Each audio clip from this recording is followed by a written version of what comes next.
সেনা প্রধান যদি শক্ত না হয় তাহলে তো বাংলাদেশ ধ্বংসের মুখে যাবেই। কতটা চরিত্রহীন, মানে আমি ওই চরিত্রের কথা বলছি না, মানুষ হিসেবে, ব্যবসায়ী হিসেবে দিনের পর দিন বাংলাদেশের সাধারণ মানুষকে সহজ ঋণের শর্ত দিয়ে ঠকিয়েছে। এখন নীলকর সাহেবদের মতো বাংলাদেশের গরিব মানুষের রক্ত চুষে খেয়েছে।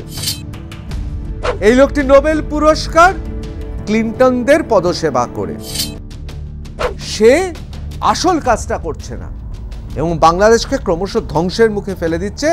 বিদেশি শক্তি সেখানে আস্তানা গাড়ছে। এমন চট থাপ্পড় খেয়েছিল ফেসবুকে আজ সামাজিক মাধ্যমে বাংলাদেশ থেকেই, সঙ্গে সঙ্গে ওই চরিত্রহীন উপদেশটা তার পেজটাই তুলে নিয়েছে। He will feel guilty. জীবনে কোনোদিনও গিল্টি ফিল করেছিস ইউনুস মিয়া? কিভাবে নোবেল পেয়েছিস? কার পা চেটে নোবেল পেয়েছিস? কিভাবে গ্রামীণ ব্যাংকে সাধারণ মানুষকে ঠকিয়েছিস? কিভাবে মানুষের চোখের জল ফেলিয়েছিস? কিভাবে শ্রমিকের টাকা ফেলেছিস? তুই নাকি গিল্টি ফিল করবি? প্রচুর টাকা তো ঝেড়ে দিচ্ছে ইউনুস এবং তার আশেপাশের লোকেরা। শেখ হাসিনা বুঝে গেছে আসল ব্যাপার। ইউনুস মিয়ার একটাই ইচ্ছে, বাংলাদেশে একটা অচলাবস্থা সৃষ্টি করা। শুরু হয়ে গেছে। তিনি তার বিদেশি বাবাদের বলে এসেছেন গোটা বাংলাদেশকে বিক্রি করে দেব। ভিক্ষের পাত্র নাচাতে নাচাতে ইউনুস চলে গিয়েছিলেন চীনে, গিয়ে এমন একটা ভাব করছিলেন যে তার পিতৃদত্ত সম্পত্তি হচ্ছে আমাদের সেভেন সিস্টার। দেখতে হবে, জনমত গঠন করতে হবে, ভারত থেকে যেন কোনো টাকা না পায়।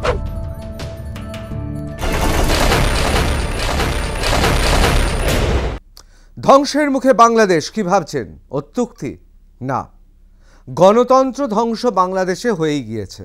বাংলাদেশে কোনো গণতন্ত্র নেই। আদৌ গণতান্ত্রিক পরিবেশ ফিরবে নাকি কেউ জানে না। বাংলাদেশের মানুষও জানেন না, কেউ জানেন না। কেন? তার কারণ ইউনুস মিয়া কিছুতেই গণতন্ত্র ফিরিয়ে আনবে না। আর সেই জন্যে বারবার তারিখ পেছোচ্ছে। অন্যদিকে বাংলাদেশে আপনারা সবাই জানেন সেখানকার সেনা প্রধান অত্যন্ত পেশাদার। তিনি বলছেন না, এবার সৈন্যবাহিনীকে বারাকে ফিরিয়ে আনতে হবে আর নির্বাচন করতে হবে ডিসেম্বরের মধ্যেই। কিন্তু শুনছে তার কথা কে? অনেকে বলছেন সেনাপ্রধান মানুষ ভালো, কিন্তু বড্ড বেশি বাঙালি, তাই নরম মনের, তাই শক্ত হতে পারছেন না। আর তাতেই অনেকে বলছেন যে সেনাপ্রধান যদি শক্ত না হয় তাহলে তো বাংলাদেশ ধ্বংসের মুখে যাবেই। কারণ আপনারা জানেন ওই রাখাইন স্টেট অর্থাৎ আরাকান আর্মির কাছে শুয়োরের মাংস পৌঁছানো হবে, আর তার সঙ্গে সঙ্গে হিউম্যানিটেরিয়ান করিডরের নামে সেখানে ঢুকে পড়বে বিদেশি শক্তি। সেন্ট মার্টিন ওই দ্বীপটা তো গেছেই, ওই দ্বীপটা নিয়ে আমরা একটা আলাদা এপিসোড করব, তাই বিশদে যাচ্ছি না। শুধু এটুকু বলে রাখি, এখন বাংলাদেশের মানুষ সেখানে প্রবেশ করতে পারছে না। অর্থাৎ বাংলাদেশের সাধারণ মানুষ, তার কাছে বাংলাদেশ ক্রমশ বিদেশিদের চারণভূমি হয়ে উঠছে।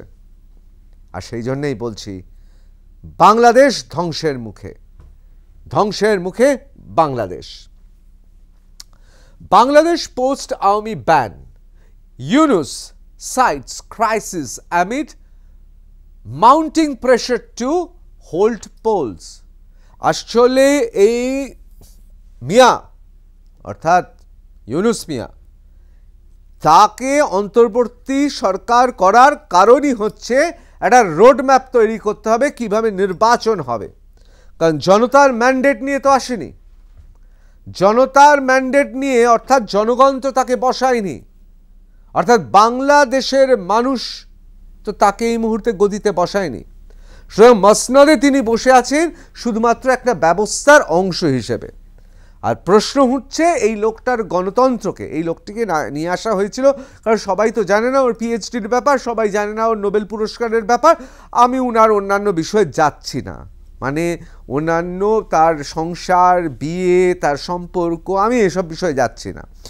সুতরাং কতটা চরিত্রহীন, মানে আমি ওই চরিত্রের কথা বলছি না, মানুষ হিসেবে, ব্যবসায়ী হিসেবে দিনের পর দিন বাংলাদেশের সাধারণ মানুষকে সহজ ঋণের শর্ত দিয়ে ঠকিয়েছে, একেবারে নীলকর সাহেবদের মতো বাংলাদেশের গরিব মানুষের রক্ত চুষে খেয়েছে।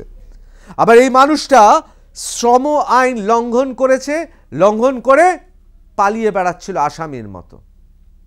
এই লোকটার পিএইচডি যদি একটু দেখেন ভালো করে বুঝে যাবেন সে গবেষণাপত্র কোথা থেকে হাতিয়ে নেওয়া আসল ফর্মুলাগুলো। এই লোকটি নোবেল পুরস্কার ক্লিন্টনদের পদসেবা করে, ক্লিন্টনদের ফাউন্ডেশনের সেলসম্যান ছিল। সুতরাং এই লোকটা আপাদমস্তক চরিত্রহীন। কিন্তু আমি কিন্তু একবারও বলছি না তার কটা বউ আছে, কোন কোন সম্পর্ক আছে, কোথায় কার সঙ্গে কি রয়েছে, ভারতবর্ষের কোন গ্রামে একদা, আমি এগুলো বলছি না, এগুলো আমরা এতটা নামবো না। যাই হোক, এই চরিত্রহীন রাষ্ট্রপ্রধান, অনির্বাচিত রাষ্ট্রপ্রধান সে আসল কাজটা করছে না এবং বাংলাদেশকে ক্রমশ ধ্বংসের মুখে ফেলে দিচ্ছে। বিদেশি শক্তি সেখানে আস্তানা গাড়ছে। অনেকে বলবেন যে বাংলাদেশ মানে পরের ছেলে পরমানন্দ, যত উচ্ছন্নে যায় ততই তো আনন্দ, তাহলে আমরা কেন এসব নিয়ে কথা বলছি? আরে মশাই, আমরা কথা বলছি অন্য কারণে, বাংলাদেশের জন্য নয়। যদিও জানেন তো একটা আবেগ আছে, ওখানেও তো বাঙালি বাংলায় কথা বলে, ওরাও তো রবীন্দ্র নজরুল পড়ে, আবেগ আছে। কিন্তু এই আবেগের বাইরেও যুক্তি আছে। বাংলাদেশটা বিদেশিদের হাতে চলে যাচ্ছে হলে কি অসুবিধা? পৃথিবীর ইতিহাস দেখে নিন না, আফ্রিকা থেকে শুরু করে লাতিন আমেরিকা থেকে শুরু করে যারা যারা হিউম্যানিটেরিয়ান করিডর দেওয়ার কথা বলেছে, কেন বলেছে এবং হিউম্যানিটেরিয়ান করিডর দেওয়ার পর কি হয়েছে দেখে নিন না, সেসব দেশ ধ্বংস হয়ে গেছে। বাংলাদেশ একটা চারণভূমি হয়ে যাচ্ছে। Bangladesh interim chief advisor Mohammad Yunus said that a warlike situation emerged within and outside the country after his government imposed a ban on ex-PM Sheikh Hasina's Awami League. আরে মশাই, মানছি ওয়ারলাইক সিচুয়েশন হয়েছে, গৃহযুদ্ধের পরিবেশ বাংলাদেশের ভেতরে আছে। বাইরে কে তোদের সঙ্গে যুদ্ধ করতে যাবে বল? কে যাবে? পাকিস্তানকে এমন মার মেরেছি না, আসল খবর তো পেরেছে। দেখুন, বাংলাদেশের ইউটিউবাররা নিশ্চয়ই খবর পায়নি বা খবর পেলেও প্রকাশ করবে না, ওদের কথা ছেড়ে দিলাম। কিন্তু বাংলাদেশ সরকার তো বুঝে গেছে। মনে আছে ওদের একজন উপদেষ্টা ভুল করে পেহেলগামের ঘটনার পর ফেসবুকে পোস্ট করেছিল, এমন চট থাপ্পড় খেয়েছিল ফেসবুকে আর সামাজিক মাধ্যমে বাংলাদেশ থেকেই। সঙ্গে সঙ্গে ওই চরিত্রহীন উপদেষ্টা তার পেজটাই তুলে নিয়েছে। তাহলে কোথাও একটা দরকার অজুহাত। এই ওয়ারলাইক সিচুয়েশন, ভারত আমাদের সঙ্গে যুদ্ধ করবে। আরে করবে না, সবাই জানে করবে না, ছুঁচো মেরে হাত গন্ধ করবে না। এবার একটা ওয়ারলাইক সিচুয়েশন আসছে, আমাকে মসনদে বসতে দাও। আমি বেছে আর বললাম না, তাদের নিয়ে এসেছি উপদেষ্টা মণ্ডলীতে। খুব সুন্দর মদিরা সন্ধ্যা কাটছে, আরও এই আরব্য রজনীর মতো সহস্র রজনী হোক আমার এই শাসন অবস্থা। সুতরাং এই লোভী নোবেল পুরস্কারের নামে ধাপ্পা এই ইউনুস মিয়া দেশটাকে ধ্বংসের মুখে পাঠিয়ে দিয়েছে। এইবার চলে আসি ঢাকা ট্রিবিউন, আমাদের দেশের কাগজ নয়, ঢাকা ট্রিবিউন কি লিখছে? Shafiqullah, Yunus reaffirms June 30 election deadline, 2026 deadline দিয়েছে। Chief Advisor Dr. Mohammad Yunus tells parties that he feels encouraged by everyone sitting together, according to Chief Advisor Press Secretary Safiqul Alam continued. The Chief Advisor said he will feel guilty if a fair election is not held. আহারে, কত সাধু পুরুষ হয়ে গেল। He will feel guilty. জীবনে কোনোদিনও guilty feel করেছিস ইউনুস মিয়া? কিভাবে নোবেল পেয়েছিস? কার পা চেটে নোবেল পেয়েছিস? কিভাবে গ্রামীণ ব্যাংকে সাধারণ মানুষকে ঠকিয়েছিস? কিভাবে মানুষের চোখের জল ফেলিয়েছিস? কিভাবে শ্রমিকের টাকা ফেলেছিস? তুই নাকি গিল্টি ফিল করবি? তুই নাকি গিল্টি ফিল করবি? Mentioned that uprising presented him with a significant opportunity, but also expressed concern that a war-like situation has been created both inside and outside the country following the banning of Awami League and ongoing turmoil. কি বলছে? আওয়ামী লীগকে ban করার পর, নিষেধ করার পর, নিষেধাজ্ঞা জারি করার পর দেশে এবং বিদেশে নাকি একটা ওয়ার লাইক সিচুয়েশন হয়েছে। আরে তোদের সঙ্গে কে লড়তে চেয়েছে বলতো? নাম বল, কে তোদের সঙ্গে লড়বে? ছুঁচো মেরে কে হাত গন্ধ করবে? হ্যাঁ, ওই আরাকান আর্মি কি করবে বা কোন জায়গায় কে কি করবে আমি ওসব নিয়ে বলছি না। কোন রাষ্ট্র তোদের সঙ্গে লড়াই করবে? কে লড়াই করবে? কেন লড়াই করবে? He warned that this unrest is aimed to preventing progress, leading to total collapse and pushing the nation back into state of subjugation. বাবা কি সব, মানে সব আসলে কি হয়, সাহেবদের পা চেটে চেটে চেটে চেটে ফাউন্ডেশন করে শব্দগুলো তো শিখে রেখেছে ইউনুস মিয়া। আসলে ইউনুস মিয়া কি বলতে চাইছে? একটা ওয়ার্ল্ড লাইক সিচুয়েশন হয়েছে, আমিই বসে থাকবো। এমিরেটাস হয় না, এমিরেটাস প্রফেসরের মতো আমি জন্ম রাষ্ট্রপ্রধান থাকব। সহস্র আরব্য রজনীর মতো বাংলাদেশে রচিত হবে সহস্র বাংলা রজনী। যমুনায় যেখানে থাকেন সেখানে রোজ সন্ধ্যেবেলায় কি হয়, কারা যায়, সবাই সব কিছু জানে। এবার চলে আসি, আমি মাঝে মাঝে খুব অবাক হয়ে যাই। বাংলাদেশের সেনাপ্রধান, যতগুলো সেনাপ্রধানকে আমি ইতিহাসে দেখেছি, আমার কখনো কখনো মনে হয় এই সেনাপ্রধান হয় অত্যন্ত পেশাদার, অত্যন্ত বুদ্ধিমান, অত্যন্ত মানবিক এবং সর্বোপরি অত্যন্ত সংস্কৃতবান বাঙালি। আবার কখনো কখনো মনে হয় পৃথিবীর অন্যতম সবচেয়ে বোকা সেনাপ্রধান। কেন বলছি?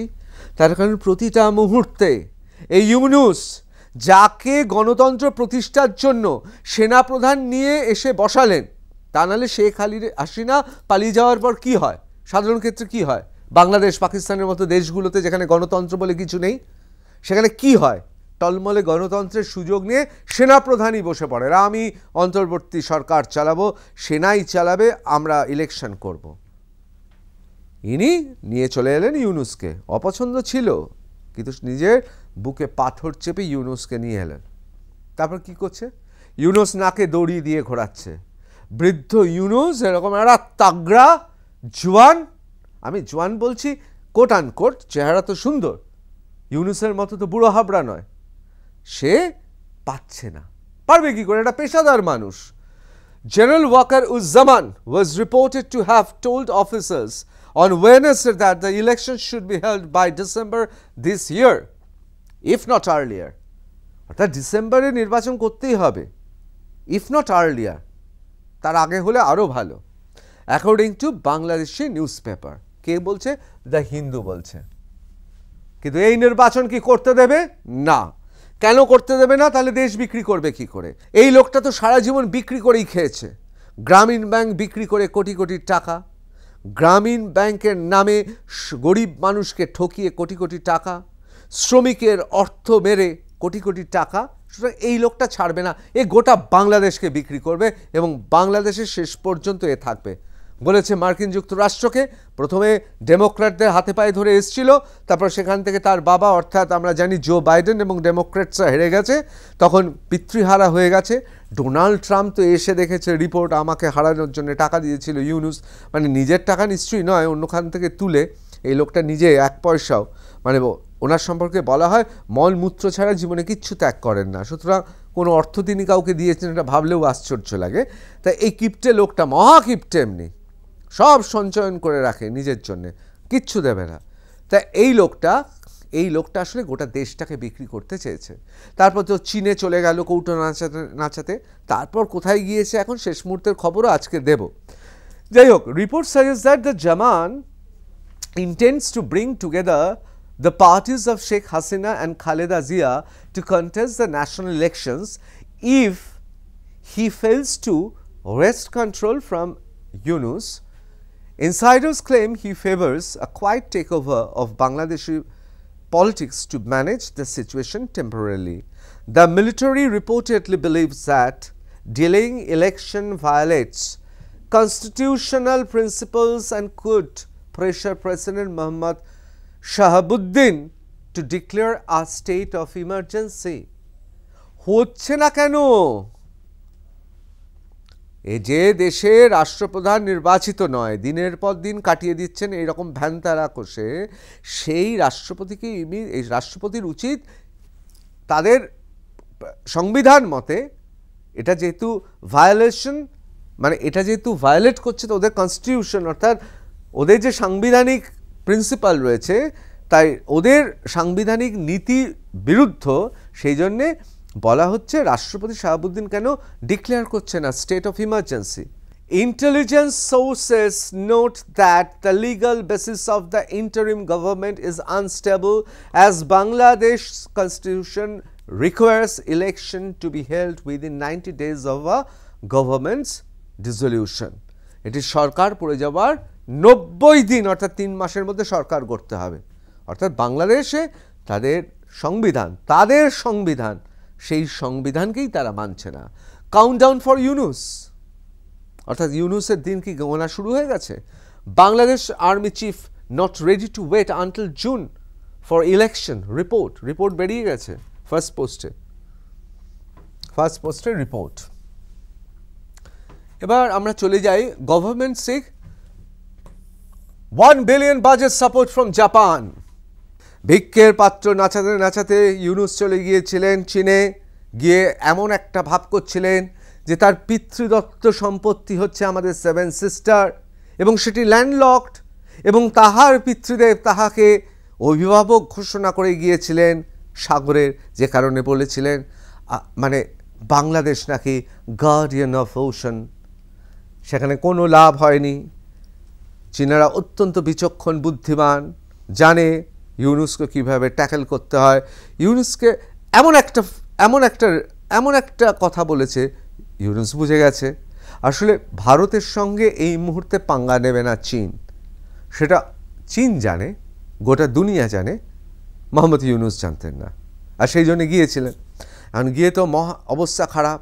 তার আগেই আপনারা জানেন ডেমোক্র্যাটরা পরাজিত, জো বাইডেন, বিল ক্লিন্টন থেকে শুরু করে সেই পুরনো ডেমোক্র্যাটদের পা চেটে যেখানে নোবেল পুরস্কার, সুতরাং সেখানেও তো একটা থতমত খেয়ে গেছে। ডোনাল্ড ট্রাম্প চলে এসেছে। সভাপতি ডোনাল্ড ট্রাম্পের আশেপাশে যায় না, তার কারণ ঘেঁষার তো কোনো চেষ্টা কম করেনি। হোয়াইট হাউসে দিনের পর দিন বাংলাদেশের লোকেরা বাইরে গিয়ে দাঁড়িয়ে থাকতো, অর্থাৎ বাংলাদেশ দূতাবাসে, যে একটু যদি শীর্ষ মানে ডোনাল্ড ট্রাম্প নয়, অতদূর নয় না, মানে একটু যদি অন্তত চৌকিদারদের সঙ্গে কথা বলা যায়, পারেনি বলতে। এখন কি হয়েছে, জাপানে ছুটে গেছে। কি 1 বিলিয়ন বাজেট, মানে ভিক্ষাংদেহি বলে চলে গেছে। এবার জাপান থেকে যদি কিছু পাওয়া যায়। Bangladesh will also seek sectoral cooperation support in the areas of shipbuilding, infrastructure development, including railways, energy, and blue economy. We will seek budget support of $1 billion. We are hopeful of getting it. But let's see, a diplomatic source told the Daily Star yesterday. Daily Star-এর খবর। During the 3-day tour, Yunus will attend the 30th Nikkei Forum in Tokyo. He is listed as one of the speakers in 2-day event. On the sidelines, he is likely to hold a number of meetings, including Xi Liqun, President of Asian Infrastructure Investment Bank. আসলে কি হচ্ছে জানেন তো, একটাও নেমন্তন্ন, মানে কি হচ্ছে বুঝতে পারছেন? রাষ্ট্রপ্রধানদের কাছে সবসময় নেমন্তন্ন আসে, আমাদের প্রধানমন্ত্রীর কাছেও সবসময় আসে, একটা নেমন্তন্ন ছাড়ছে না। আরে জনগণের পয়সায় এইরকম করে বিদেশ সফর ইউনুস ছাড়ে কখনো ছাড়ে? এবার আপনি বলবেন যে না, ভদ্রলোক তো বিভিন্ন সময় বিভিন্ন বিদেশে ছিলেন, ওর এত বিদেশ সফরের লোভ কি আছে? আরে আছে মশাই, আছে, এগুলো বুঝতে হবে। দেশের পয়সার যে সম্মানে, পয়সা ছেড়ে দিলাম, দেশ অর্থাৎ একটা দেশকে যখন রিপ্রেজেন্ট করা হয়, যে সম্মান পাওয়া যায় টাকা দিলেও, প্রচুর টাকা দিলেও সম্মান পাওয়া যায় না। তাহলে ডোনাল্ড ট্রাম্পের মতো ধনকুবেরের প্রেসিডেন্ট হওয়ার কোনো দরকার ছিল না, বা অভিষেক বন্দ্যোপাধ্যায়ের এই বাইরে অনেকবার বিদেশে গেছেন, এই ভারতকে রিপ্রেজেন্ট করার দরকার ছিল না। আসলে এগুলো সম্মান, আমি আমার দেশকে রিপ্রেজেন্ট করছি। আর ইনি অনির্বাচিত জনপ্রতিনিধি নন, অনির্বাচিত রাষ্ট্রপ্রধান হিসেবে যা পাচ্ছেন চাকর বাকরের মতো ছুটে যাচ্ছেন। Since Bangladesh independence, Japan has provided a total $24.72 billion, almost evenly split between grants and loans. অর্থাৎ অনুদান এবং ঋণ হিসেবে কিন্তু এই টাকাটা দিয়ে দিয়েছে। যে কারণে দেখছেন না শেখ হাসিনা বারবার হিসেব চাইছে। প্রচুর টাকা তো ঝেড়ে দিচ্ছে ইউনূস এবং তার আশেপাশের লোকেরা। শেখ হাসিনা বুঝে গেছে, আর বাংলাদেশের লোক বাংলাদেশের লোককে ঠিক বোঝে। দেখুন, মোহাম্মদ ইউনূস বরাবরই চেলা সাম্রাজ্যে বিশ্বাস করেন। আপনারা বলতে পারেন চোল সাম্রাজ্যের কথা শুনেছি, কিন্তু চেলা সাম্রাজ্যটা কি? ব্যাপারটা হচ্ছে তিনি ছোটবেলা থেকেই, মানে এখন নয়, তিনি মূলত চেলা হয়ে থেকে অনেক কার্য হাসিল করেছেন, এবং তার সর্বোৎকৃষ্ট যদি প্রমাণ বলেন, সে প্রমাণটা হচ্ছে নোবেল পুরস্কার পাওয়া। ক্লিন্টন ফাউন্ডেশনে তিনি আসলে ক্লিন্টনদের চেলা ছিলেন, এবং জানেন বাঁশের চেয়ে কঞ্চির দর বেশি, ঠিক সেই রকমই ক্লিন্টন ফাউন্ডেশন থেকেই তিনি নোবেল পুরস্কারটা পেয়ে গিয়েছেন, এবং তিনি মনে করেছেন যে ওই হাতির 5 পা দেখার মতো, যে গোটা পৃথিবীতে এই চেলাগিরি করেই টিকে থাকতে হবে আর চেলা তৈরি করতে হবে। তা এই ইউনূস মিয়া বিভিন্ন ধরনের, বিভিন্ন বয়সী, বিভিন্ন স্তরে চেলা তৈরি করেছেন। আপনারা জানেন যে এই যে ছাত্র যারা বৈষম্য বিরোধী আন্দোলন করেছে, নাহিদ, এরা হচ্ছে হাট্টা কাট্টা জোয়ান চেলা, আবার কতগুলো বুড়ো চেলাও জোগাড় করেছে। এই চেলারা কি করেন? ইউনূস যা বলেন তার প্রতিধ্বনি পৌঁছে দেন। ঠিক সেরকমই একটা প্রতিধ্বনির কথা শুনব। ইউনূস বিশ্বাস করে Bangladesh crisis product of conspiracy to reestablish Indian hegemony, অর্থাৎ বাংলাদেশে একটা ষড়যন্ত্র হচ্ছে কেন? ভারতবর্ষের প্রাধান্য বিস্তার করার জন্য। কে বলছেন? Nagorik Oikya chief adviser Mohammad Yunus believes a conspiracy is underway to reinstate Indian dominance in Bangladesh. Indian dominance অর্থাৎ ভারতের প্রাধান্য বাংলাদেশে যাতে আবার প্রতিষ্ঠা লাভ করে, তার জন্য নাকি ভারত ষড়যন্ত্র করছে। কে বলছে? অ্যাকর্ডিং টু নাগরিক ঐক্য president Mahmudur Rahman Manna, Yunus stated that Indian hegemony opposes the recent changes and seeks to destabilize the nation. মানে আমরা নাকি চেষ্টা করছি ওদের ওখানে একটা অচল অবস্থা তৈরি হয়, এবং যে স্থিতি অবস্থা রয়েছে সেটাকে একদম ভাঙচুর করে একেবারে অশান্ত বাংলাদেশ হয়ে পড়ে। He expressed his commitment to ensuring a fair election and preventing any action detrimental to Bangladesh interest during his tenure. এই যে বড় বড় কথাগুলো বলছে যে ভারত নাকি সেখানে প্রাধান্য বিস্তার করার জন্যই একটা অচল অবস্থা তৈরি হচ্ছে, আর সেই জন্যে নির্বাচন হতে দেরি হচ্ছে। তার কারণ তিনি মনে করেন নির্বাচন করতে হবে ফ্রি অ্যান্ড ফেয়ার। এবার চলে আসি ইন্ডিয়া গ্রান্ট টু বাংলাদেশ। অবাক হয়ে যাবেন, জানেন এই তথ্যটা দেখলে অবাক হয়ে যাবে। কুকুরের পেটে যেমন ঘি সহ্য হয় না, তেমন এখনও বাংলাদেশকে আমরা সহায়তা করছি। কেন করছি? কেন সৌজন্য দেখাচ্ছি? কেন এখনও পর্যন্ত বাংলাদেশ কত টাকা পেয়েছে আর কত টাকা পাচ্ছে? ফিসক্যাল ইয়ার গ্রান্ট অ্যামাউন্ট 2019 থেকে 20 270 কোটি টাকা পেয়েছে। কেন? Standard allocation for development assistance, অর্থাৎ সেখানে উন্নয়নের জন্য। 2020 থেকে 21 কত? 270 কোটি টাকা ইন্ডিয়ান টাকা। মেইনটেন্ড প্রিভিয়াস ইয়ার্স অ্যালোকেশন, অর্থাৎ 2019-20 অ্যালোকেশন। 2021-22 270 কোটি টাকা। 2022-23 300 কোটি টাকা increase allocation reflecting enhance bilateral cooperation, দ্বিপাক্ষিক সহযোগিতা, দ্বিপাক্ষিক আমাদের চুক্তিগুলো সেই জন্য যে বাতাবরণ হয়েছিল দুটো দেশের জন্য, তার জন্যে আমরা 2022 থেকে 23-এ দিয়েছি। 2023 থেকে 24 অর্থাৎ এই যখন ভারত বিদ্বেষ শুরু হয়ে গেছে, মৌলবাদীরা জেগে উঠেছে, ইসলামিক মৌলবাদীরা সংখ্যালঘুদের ওপর আক্রমণ করছে, তা সত্ত্বেও আমরা দিয়েছি 125 কোটি টাকা। Reduce due to political and security disturbances, এই 300 থেকে রিডিউস হয়েছে, মাইনাস হয়ে গেছে। ভাবুন 2024-25 এই সময়তে দাঁড়িয়েও maintained previous years reduced allocation. দেখতে হবে, জনমত গঠন করতে হবে, ভারত থেকে যেন কোনো টাকা না পায়।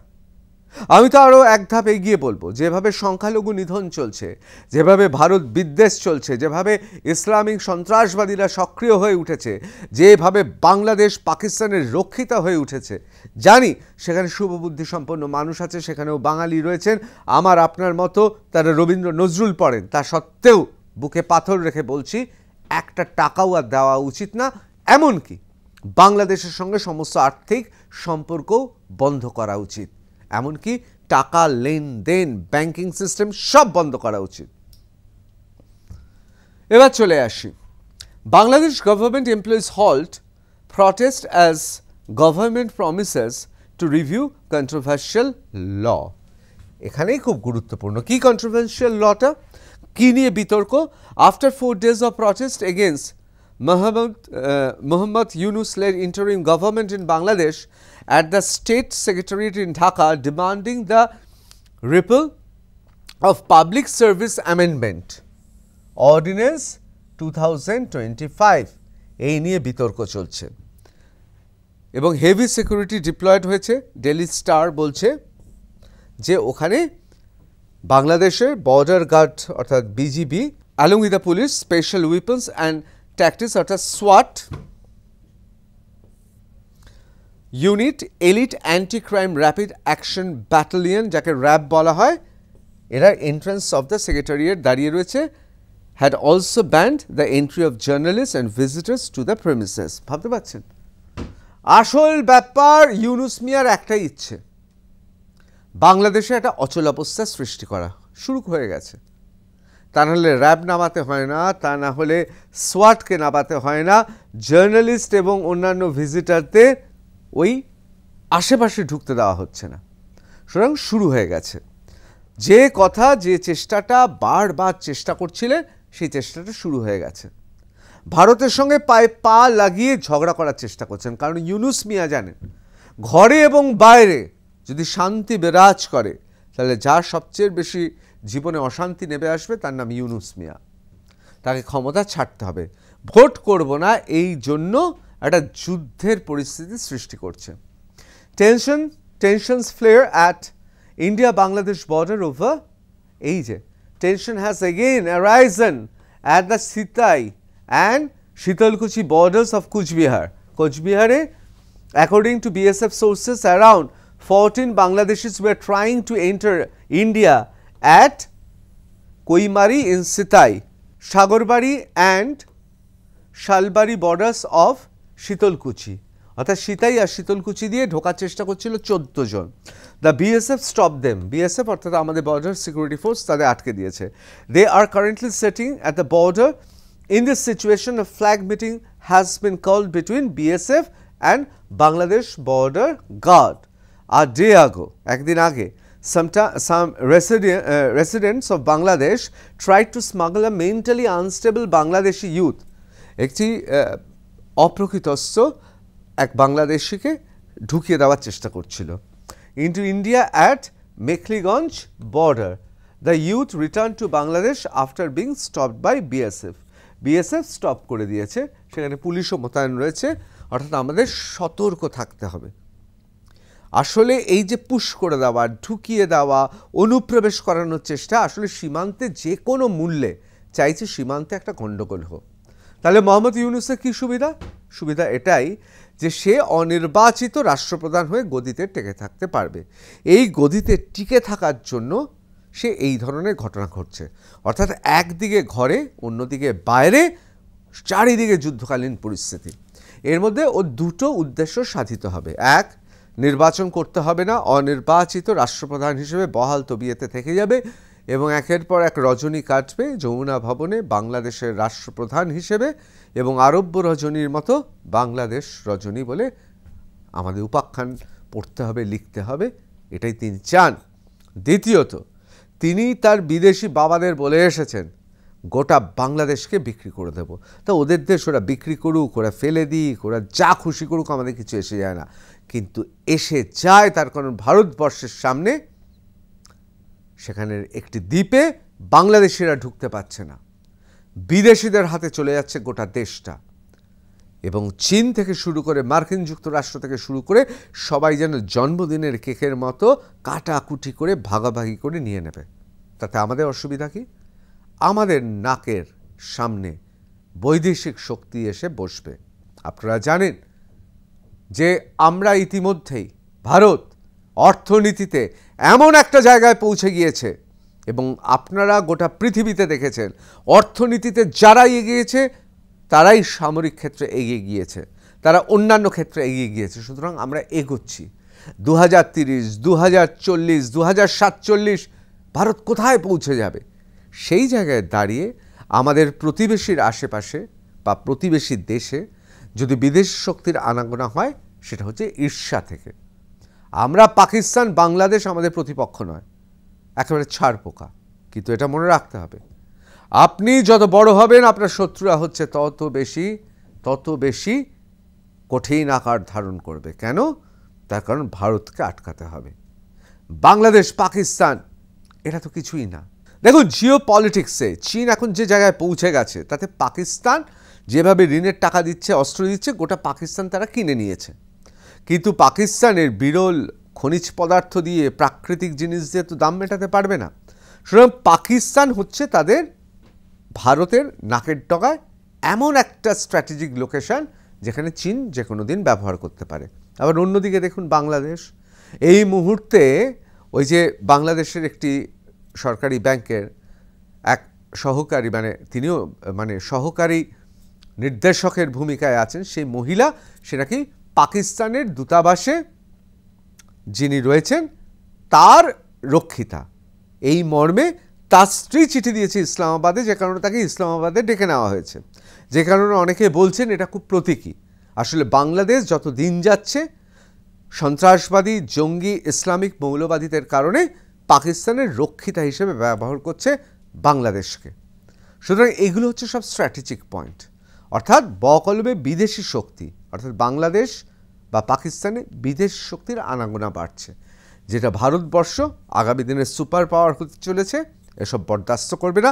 তাই আমাদের তীক্ষ্ণ নজর রাখতে হবে। আর ইউনূস মিয়া গোটা দেশটাকে বেচে দিতে চাইছেন। যতদিন এই ধরায় আছে তিনি চাইছেন অনির্বাচিত, আনচ্যালেঞ্জড কিং হিসেবে থেকে যাবেন।